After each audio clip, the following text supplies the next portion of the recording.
Hello everyone and welcome back to another retro gaming video. Today I'm taking a look at the iNNEXT USB Nintendo 64 controller. Picked this up on Amazon. I think I paid about $16 for it. Got it about a couple days ago. Been testing it with Project 64, which is my Nintendo 64 emulator of choice. I've really been liking it.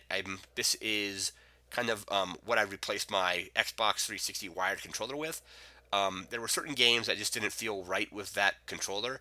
For example, some games require these camera buttons to be pressed simultaneously, and then since I had these buttons mapped to the right analog stick, there were some games that were just not playable with that. But anyway, it's a wired Nintendo 64 controller for PC, Mac, and so on. Has all the buttons that you would expect on a Nintendo 64. So we have the D-pad, your analog stick, the start button, A and B buttons, the four camera buttons, as well as the left and right shoulder buttons here, as well as the Z trigger underneath right here.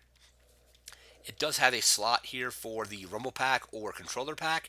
However, this is just for show as there is no circuitry in there to actually utilize the controller pack or rumble pack. However, you can put a rumble pack in there if you like. Have a rumble pack right here, just slots right in. It fits a little bit loosely like that, but I usually will play with this in the controller just because I'm so used to the extra weight added by the rumble pack that it feels kind of odd playing it with the rumble pack removed. This is a little bit lighter than the regular Nintendo 64 controller.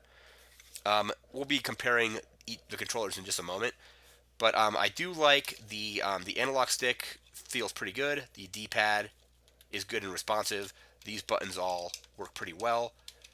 And I've been basically just, again, playing various Nintendo 64 games with it through Project 64.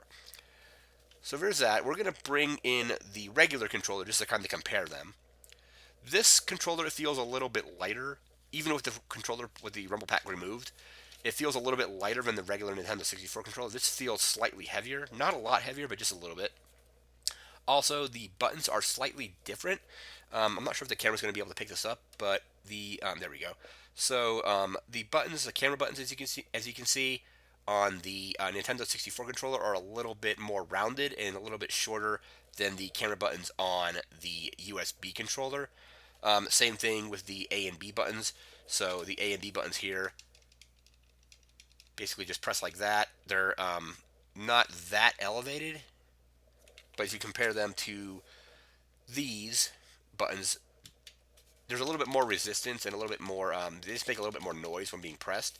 They're also just a little bit higher up than the Nintendo 64 ones. Not a big deal. It's just something I did notice is that these are just slightly raised up just a little bit, so it's not 100% accurate to the original Nintendo 64 controller, which this is. So, if you're looking for a USB controller for Nintendo 64, I'm enjoying this. It was, again, about $16 on Amazon. Fits right in. You can basically map it right to your controls in Project 64 or in other emulators as well if you want to use this, because you could still use it for, if you wanted to use it for a Super Nintendo controller, you totally could, because you got the L and R, you got the start. You would have to maybe map something else to select, because Nintendo 64 didn't have a select button. It was only just the start button here. But then they did add the Z button. But this just makes playing games on, like emulating Nintendo 64 games a little bit easier. I found, again, the 360 controller just didn't feel right to me, just because like the way you hold it, the positions of certain like the on a game. Let me actually have the controller right here. So, for example, the D-pad, having the D-pad here is kind of weird. So these two things are kind of swapped around. Using this for the camera buttons is kind of weird. I guess you could also use these for the camera buttons and then use A and B, maybe B these two or this.